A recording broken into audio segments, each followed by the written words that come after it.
I brought a validator transition from a proof-of-stake network, but I want to make it smaller than the mythology around blockchains. A validator is running.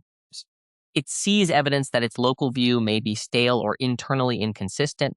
Perhaps its tower of prior votes does not match what it is being asked to sign. Perhaps the ledger state required to evaluate the next vote is unavailable. The warning is not yet proof that the network is wrong. It is proof that this validator cannot safely extend the network from where it stands. The dangerous move is to treat the warning as merely informational and keep signing because liveness is socially expensive to interrupt. The transition I trust is stop producing signatures, preserve the evidence in the last safe state, repair or rebuild the local view, demonstrate eligibility again, then make a fresh signing decision. Not resume the interrupted signature. Just not replay the intention. A new authorization at a new slot. That sounds clean when I say it quickly, so I assume the room's job is to make it ugly. It is already ugly in one useful way. You have named 3 different objects as though they were one. The validator process, the validator's durable voting history, and the authority represented by its signing key. Stopping the process does not necessarily stop another process from using the key.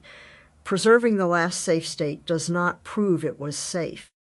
Rebuilding a ledger view may restore the ability to compute without restoring permission to vote.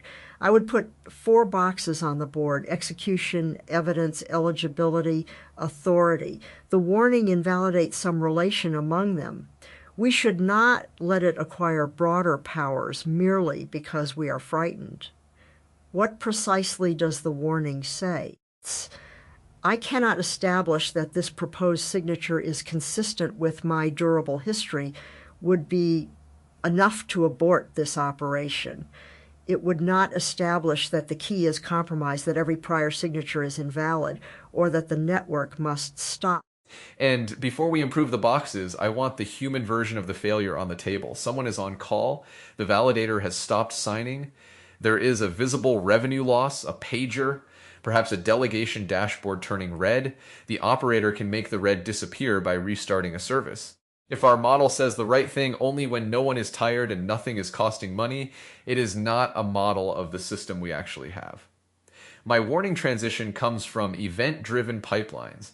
A consumer receives a message, begins an external side effect, and then notices that its lease has expired. The software knows it may no longer be the eligible worker, but the side effect may already be in flight.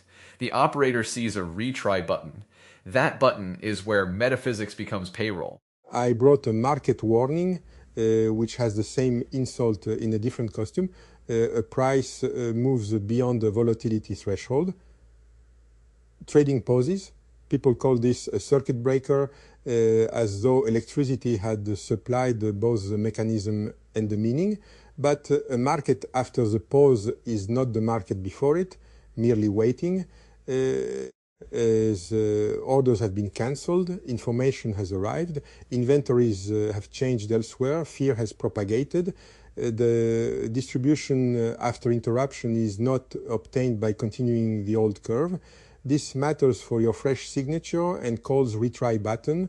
A stop trajectory does not remain coiled in a timeless tube. When we reopen, we sample from a changed field. The fresh commit is not bureaucratic ceremony. It acknowledges that the state space has changed while action was forbidden. Good. Then let us choose one case and let the others attack it. The validator receives a request to vote for block B at slot 900. Before signing, it detects that its durable vote record ends at slot 896, while the running process remembers voting at 898.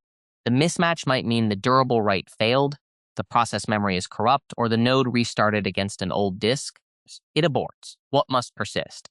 The unsigned request for B can be diagnostic evidence, but it must not become a deferred command. The mismatch event must persist. The last durable vote record must persist unchanged. The in-memory claim about 898 should be captured as evidence without being promoted into canonical history. The signing key remains inaccessible to this execution path. Repair might reconstruct whether a vote at 898 was actually emitted by consulting signed message logs or network observations. Eligibility restoration then establishes a coherent voting history. At slot 903, if eligible, the validator evaluates a new proposal. B at 900 is dead as an action, even if retained as evidence. I accept the skeleton, but consulting network observations is doing dangerous work. Suppose one peer reports having seen the vote at 898. Is that sufficient to insert it into durable history? Perhaps the peer is mistaken, malicious, or describing a message signed by a cloned key. Evidence can support a repair without becoming the object repaired.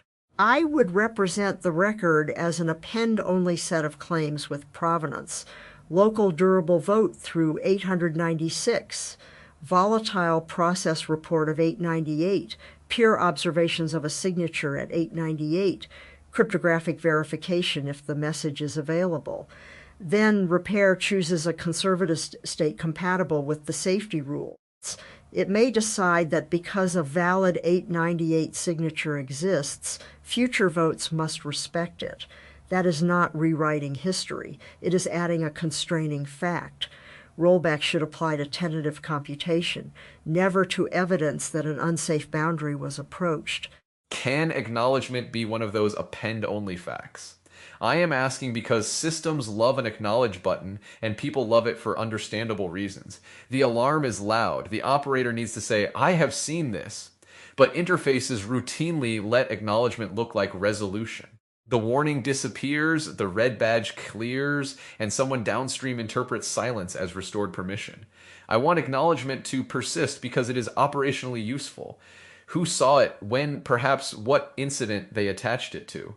But it cannot repair the mismatch, restore eligibility, or authorize a signature. It changes the notification state and nothing else. If the alarm remains visually identical after acknowledgement, operators drown. If it vanishes entirely, the system lies. So we need a presentation transition that is deliberately weaker than the safety transition. Yes. The warning has authority over the operation whose precondition it invalidates. Acknowledgement has authority over repeated demands for attention. Neither has authority over the other's domain. I would make that separation structural, not merely textual. The component that records acknowledgement must not possess the capability to change validator eligibility. The component that restores eligibility must read the unresolved condition directly, not infer resolution from the absence of an active alert. Then a crash after acknowledgement cannot accidentally turn quietness into permission. This is a general rule. If two transitions have different meanings, do not encode them as values of one convenient status field. Red acknowledge, fixed, and running are not stages on a single ladder. They describe independent relations. A single status field is attractive because it produces a line. Reality gives us a surface, perhaps a rough one. There is alert, visibility, evidentiary completeness, local coherence, network eligibility, and authorization for a particular act. Movement in one coordinate does not imply movement in the others. The interesting failures live at the folds where a dashboard projects that surface onto one color. Green is a lossy compression algorithm. I do not object to compression. No operator can contemplate the full phase space during an incident. But the projection must preserve the boundaries that matter. If two states differ in whether signing is permitted, they must not project to the same actionable green. If two states differ only in whether an operator has been paged twice, perhaps they may. This is where protocol people sometimes cheat. We say the protocol is safe if honest validators follow the rules. Then we put the mechanism that decides whether the validator is currently capable of following those rules outside the protocol. It becomes operations. Yet the signing key does not care which organizational chart owns the bug. Let me propose the state machine aloud. Active means the signer may consider new requests. Warning latched means evidence has invalidated a signing precondition. Incoming requests are recorded only as rejected observations. Repairing means a bounded procedure may add evidence or rebuild derived state but cannot sign. Eligible means the safety invariants have been checked against the repaired state, but no particular signing request is authorized. Active may then be entered by an explicit activation authority. Even there, each signature requires a fresh request with a current slot and current ledger context. I hesitate over whether eligible and active need separation, but I think they do because proving capacity is not choosing to exercise it. They need separation if refusal is real. A machine can be safe to operate while its owner has decided not to operate it. A repaired worker can be technically eligible while the incident commander is still containing a wider problem. This sounds obvious when we talk about people, and oddly controversial when we talk about infrastructure. We routinely treat restored capacity as an instruction to consume it. That is how emergency logic spreads. Every recovered thing is immediately recruited back into throughput. Austin, yesterday you and I circled a nearby boundary on a walk, not this validator, not this room, but the distinction between protecting practical capacity and making every available hour prove its usefulness. Validate the clearing, not the dance belongs here. Eligibility validates the clearing. Activation does not get to pretend the dance was already chosen. Yes, and I want to preserve the qualification we found then. Capacity is not dirty. Reliable systems, schedules, and markets can protect people from hidden power and failed promises. The mistake is not building the clearing. The mistake is letting the existence of the clearing own whatever happens inside it. Here, restoring eligibility is valuable even if activation is delayed or declined. It means we know where we stand. But the repaired validator does not owe us the vote that was lost during repair. And it certainly does not owe us the old vote request resurrected under a new timestamp. That would turn repair into a laundering service for stale intention. Stale intention is a fine phrase. In markets, an order is not merely a preference with a price attached. It is a preference under particular conditions: available capital, observed book, latency, obligations, fear. After a halt, the identical text "buy 1000 at 50" may have a different meaning because the surrounding measure has changed. Some exchanges cancel certain orders across a halt. Others retain them under specified rules. Either can be coherent if participants knew the rule. What is incoherent is to claim that persistence of bytes proves persistence of authorization. The order record should persist as evidence. Whether it remains eligible for execution is a separate contractual question. A fresh commit may reuse content, but it must not borrow authority invisibly from the pre-crash world. Let us walk the crash points. Crash 1. The mismatch is detected, but the process dies before the warning is durably latched. On restart, the durable vote record still ends at 896 and the volatile memory of 898 is gone. If the system returns to active because no warning record exists, our safety depends on the very right whose failure we suspect. Therefore, the transition out of active must be ordered carefully. Perhaps the signer obtains authority through a renewable capability whose validity depends on a generation number stored with the durable history. Detection increments or invalidates the generation before any further signature can occur. But a crash before that invalidation remains possible. Better, every signing operation first proves the durable history is coherent with the signing device's own monotonic record. The warning is then not our only barrier. We should never make detection of inconsistency the sole mechanism preventing action under inconsistency. So the safe boundary belongs closer to the key. The signer can maintain a monotonic counter or digest chain for signed votes, independent enough that an old application disk cannot simply ask it to forget. Each request includes the expected prior digest. A mismatch is rejected by the signer. Now, Crash 1 leaves us noisy but safe. Perhaps no human-facing incident exists yet, but the stale process still cannot sign. On restart, reconciliation discovers the signer's higher counter. That makes the hardware or remote signer part of our persistence set. It must retain the last committed signing transition across Crash. The application's derived ledger view may roll back and rebuild. The signer's evidence of having exercised authority must not roll back. We have moved the irreversibility to the place where the irreversible effect occurs. And we should say, what happens if the signer accepted the request, but the network never observed the signature? From the operator's point of view, nothing happened. From the safety system's point of view, something absolutely happened. Authority was exercised, and the signature might surface later. This is the same old distributed systems wound as charging a card and losing the response. We cannot roll back uncertainty by declaring the effect absent. The signer must record the commitment before releasing the signature, and recovery must treat the signature as potentially emitted. If we find the exact signed bytes, we may safely retransmit those bytes where protocol rules permit. We may not generate a different signature for a conflicting vote and call the first attempt failed. Retoy has to mean replay of an idempotent result, not repetition of intent. That distinction is essential. There are at least 3 operations colloquially called retry. 1, repeat a read-only computation. 2, retransmit the same committed result under the same identity. 3, make a new decision that resembles the old one. Only the second is idempotent in the relevant sense, and only if receivers deduplicate or the effect itself is naturally duplicate tolerant. The third requires fresh authorization. We should label the interface accordingly. Resend signature may be valid. Rewrite revote is ambiguous and should probably not exist. Evaluate current proposal as a fresh operation.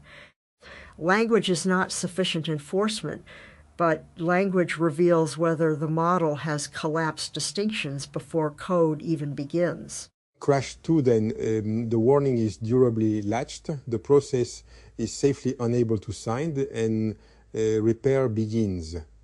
It gathers 3 peer observations and reconstructs a valid signature at slot 8998. Before the repair state is committed, the process crashes. What survives? The raw observations and their provenance may survive because collecting evidence is append-only. The partially derived conclusion should not masquerade as completed repair. On restart, the derivation can run again if its result is deterministic under the same evidence. Excellent. If not, perhaps because network knowledge has changed, then the repaired conclusion should change openly. A half-built model may roll back. The stones from which it was built should remain. This is like estimating a tail exponent. The estimate is revisable. The observations must not be silently edited to protect it. Crash 3, repair commits a coherent history incorporating the constraint from slot 898, but the eligibility check has not run. We restart in repaired, not eligible, not active. That state must be representable. Otherwise, restart code will infer eligibility from the presence of repaired data. Crash 4. Eligibility checks pass, and their result is durably recorded, but activation has not been authorized. We restart eligible inactive. Crash 5, an operator authorizes activation, but the service crashes before receiving a new proposal. We can either persist activation as a lease with narrow scope or require reauthorization after every restart. I prefer a lease because making humans repeat ceremonies too often trains them to approve reflexively, but it needs an epoch, expiry, and invalidation conditions. A restart alone need not destroy it. Any new warning must. There is the clock again, and clocks are where clean diagrams begin to sweat. If the activation lease expires while the signer is partitioned from the authority service, what happens? Fail closed is easy to say. In some systems, stopping may itself cause harm. A medical pump is not a validator. A cooling controller cannot always pause. So I want our conclusion scoped. For this validator, loss of proof of current eligibility should stop new signatures because availability loss is preferable to a safety violation. For other systems, the safe degraded mode may be continued bounded action. The warning must invalidate the operation whose precondition failed, not seize unrelated recovery paths. Even here, stop signing should not stop evidence collection, health reporting, key isolation, or safe shutdown. Exactly. Abort is not a universal verb applied to the whole machine. It is the cancellation of a particular operation or class of operations. A well-designed object remains capable of operations whose preconditions still hold. If a replica cannot prove it is primary, it must not accept primary-only rights. It may still serve sufficiently labeled stale reads, export logs, or participate in reconfiguration according to a separate protocol. The temptation during incidents is to grant the warning total sovereignty. Everything freezes because something is uncertain. That can prevent repair and, as you say, cause independent harm. Our state model should therefore attach eligibility to capabilities, not to the moral condition of the component. The validator is not bad. Its capability to sign new votes is suspended. This also changes how we think about scale. A small warning can trigger a large pause if it sits near a high leverage capability. That does not make the response disproportionate. Conversely, a dramatic dashboard may correspond to a narrow invalidation. Magnitude of presentation and scope of authority are different variables. Markets often confuse them because visible price movement feels global, even when the mechanical halt applies to one instrument or venue. Then correlations propagate the effect, sometimes making the local halt globally consequential. We should ask at every boundary whether the scope expanded by rule or by contagion. Rule can be specified, contagion must be observed. A repair designed for the former may fail against the latter. Let me test the model with an adversarial operator. They see warning latched and know the mismatch is probably a stale disk mount. They have fixed this exact symptom 12 times. They mount the current volume and restart. The local history now agrees with the signer. Why not automatically restore eligibility? Because probably is not a proof, but we can make the proof cheap. The restart performs reconciliation. Signer digest matches durable history. Ledger state validates. Software identity and configuration match an approved version. No conflicting signature evidence exists within the checked horizon. If those pass, eligibility can restore automatically. Human authorization is not inherently more sacred than mechanical verification. The fresh commit is the important thing. Activation policy decides whether automatic eligibility also grants a short activation lease. I might allow that for a tightly specified failure, but not because the alert was acknowledged. I would phrase it as delegated authorization. The human or governance process may have authorized a policy in advance. Under condition C, the system may reactivate capability S for duration D. Then automatic activation is still authorized. The authorization simply predates the incident. Fresh commit does not necessarily mean fresh human gesture. It means the action is justified by an authorization valid for the post-repair state, not by an interrupted pre-warning command. This matters because otherwise we fetishize buttons. A button press can be stale, coerced, inattentive, or overbroad. A carefully bounded standing policy can be more legitimate. We need to record which policy instance granted activation, what facts it evaluated, and which epoch it applied to. Thank you. I was worried fresh authorization was becoming make the tired person click again. The point is not human friction. The point is renewed fit between permission and reality. In my pipeline example, a worker loses its lease after initiating an email send. The email provider may have accepted the request, although our worker did not receive confirmation. We persist the idempotency key and the provider request identifier. Repair queries the provider or reconciles its delivery log. Eligibility restoration means some worker now holds a valid lease to process the message state. Fresh commit means it decides from the reconciled state whether any action remains. If delivery is uncertain and the provider honors idempotency, resend the same request. If it does not, a new send may require a policy that explicitly accepts duplicate risk. The old lease cannot bless it. The uncertainty itself must persist. That is unpleasant because databases prefer values, sent or not sent. But effect may have occurred is a real state, often the most important one.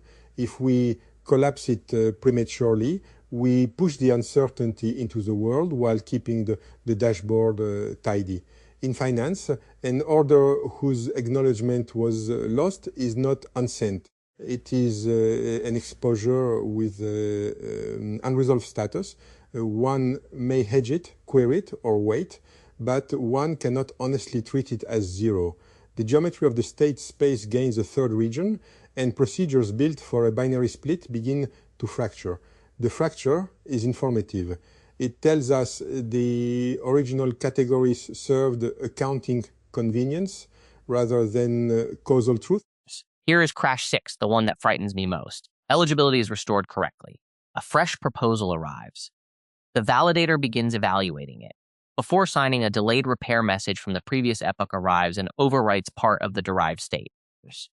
Each component is individually doing something aloud. The repair worker is finishing, the active worker is evaluating. Together they recreate the incoherence, so restoration needs an epoch barrier. Repair artifacts are tagged with the warning epoch that created them.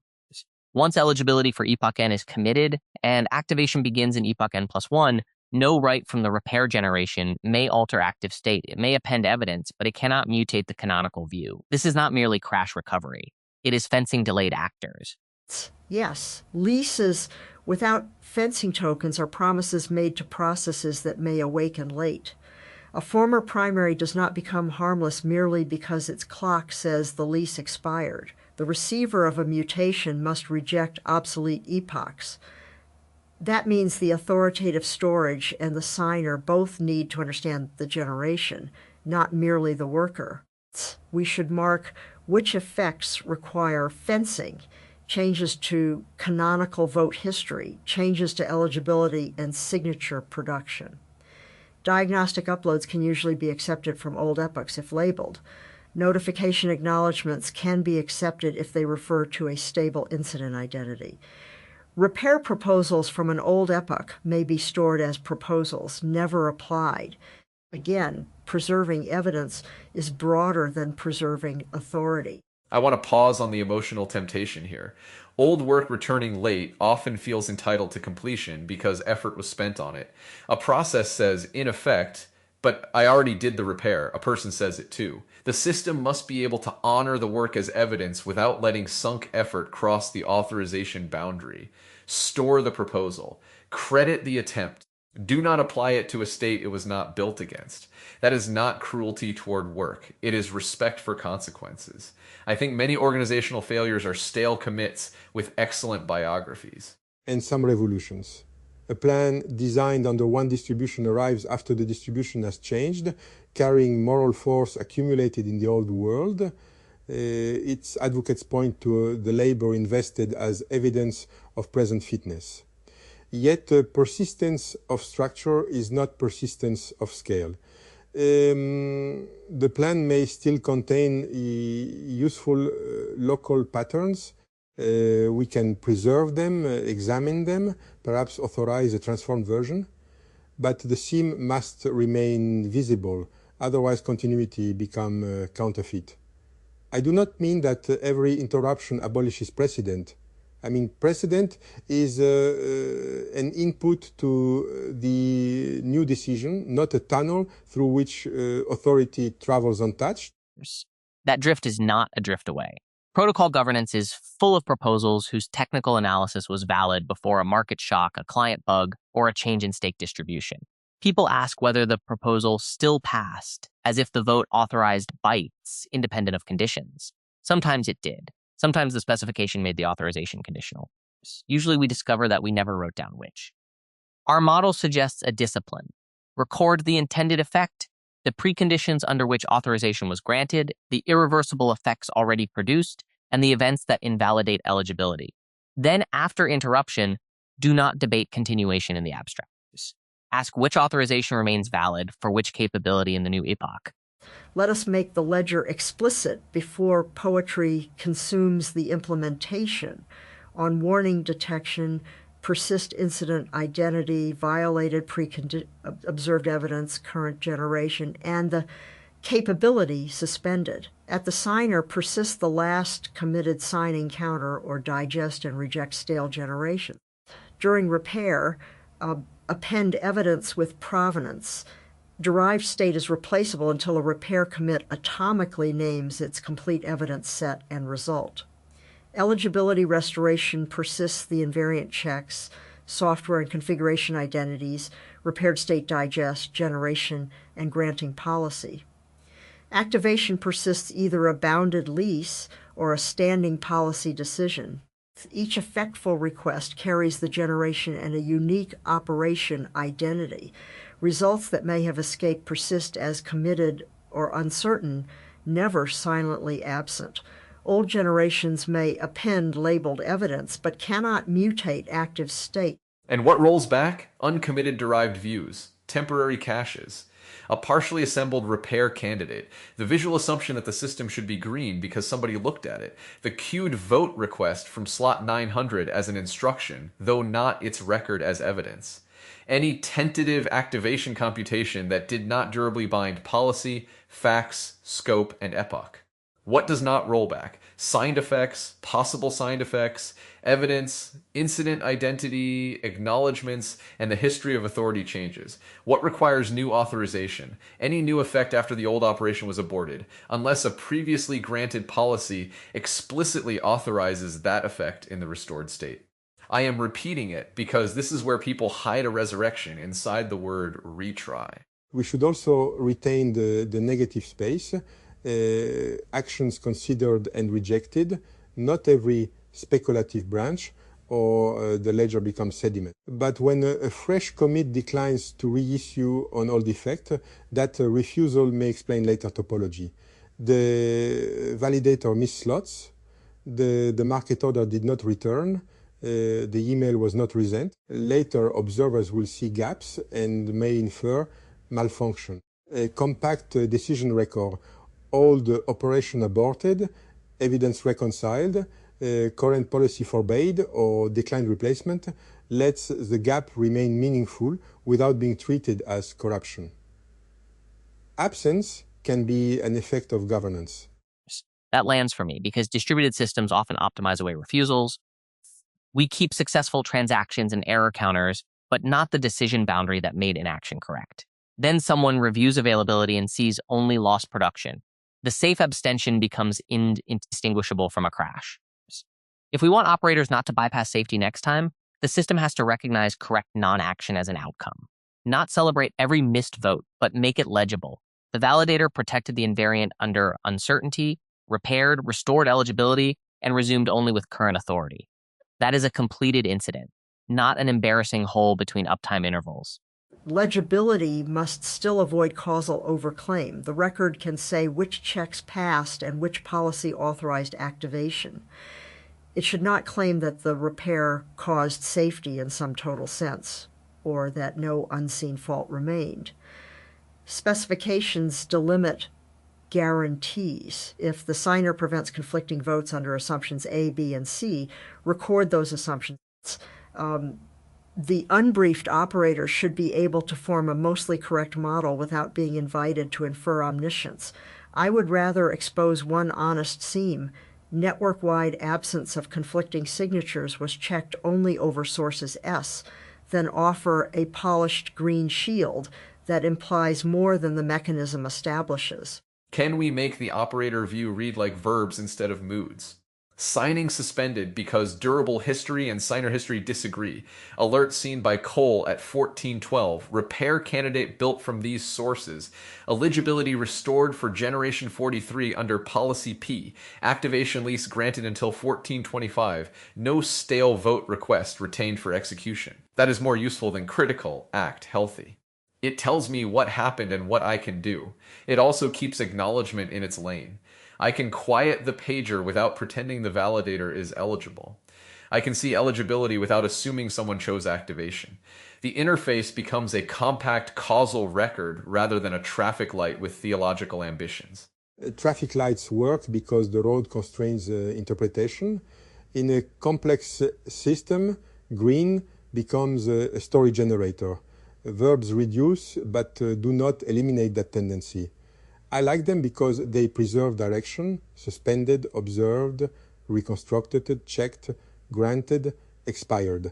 Each verb has an actor and an object, even if the interface hides them until requested. Perhaps the smallest useful display is a sequence of transitions with the currently valid capability beside it, not one status, but a short history and a boundary. The operator sees both the coastline and the permitted harbor. Then our composite warning transition is this. A capability-bearing worker notices that its local state cannot justify the next irreversible effect. Abort means reject that effect before it reaches the authority boundary, or if uncertainty remains, record it as possibly committed. Repair means preserve evidence, rebuild replaceable state, and fence every artifact by generation. Eligibility restoration means demonstrate specified invariants for specified capabilities against the repaired state.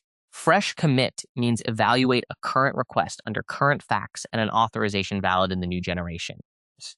Crash safety comes from putting durable facts at the boundaries where effects become irreversible, not from trusting the orchestration process to remember its intentions.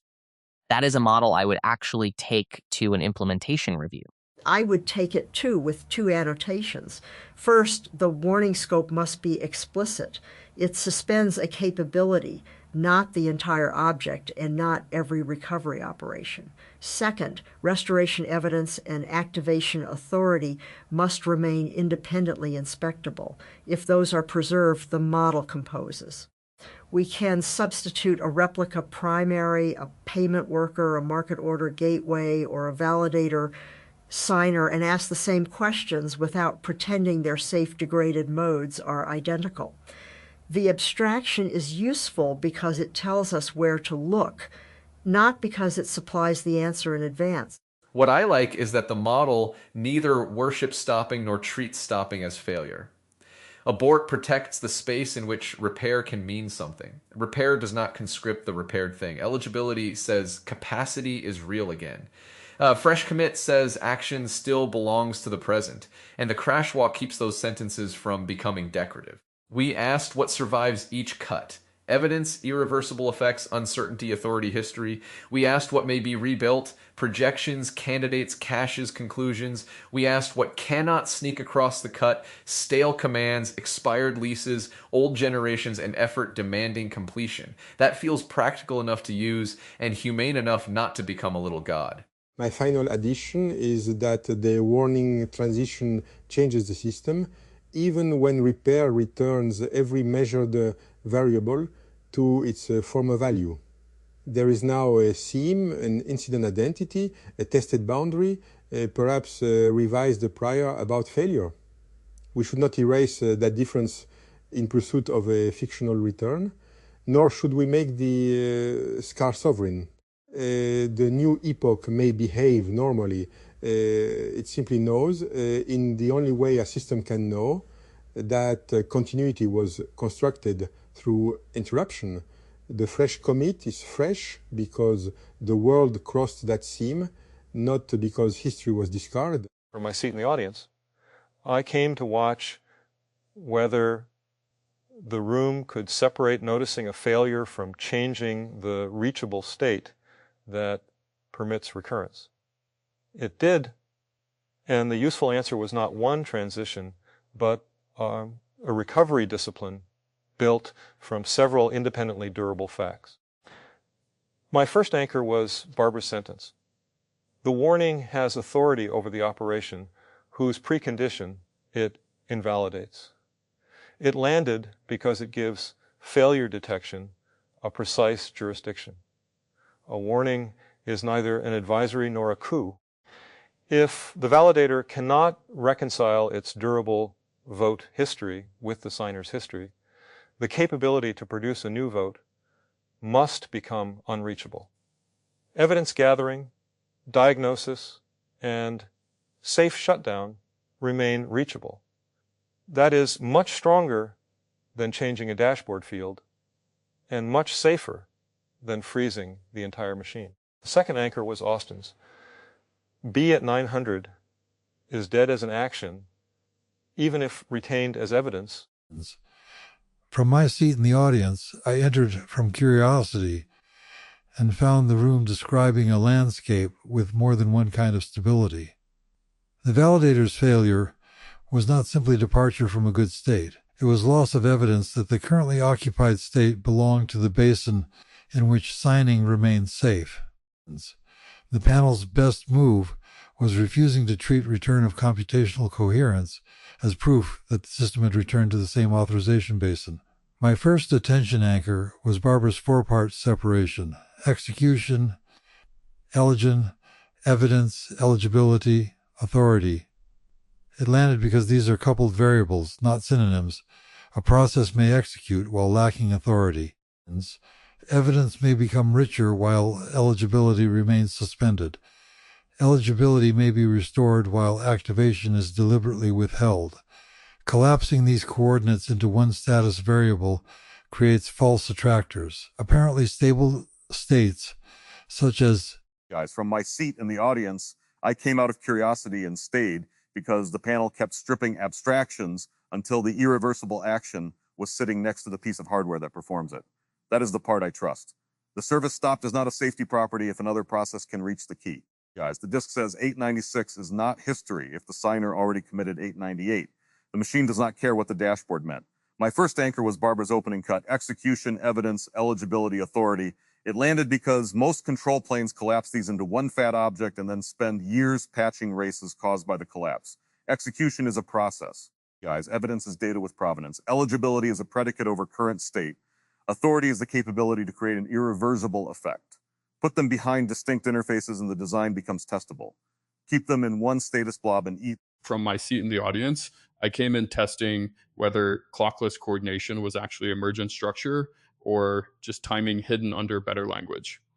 This room gave me a cleaner answer than I expected. The decisive mechanism is not the clock itself. It is whether stale authority remains reachable after the world changes.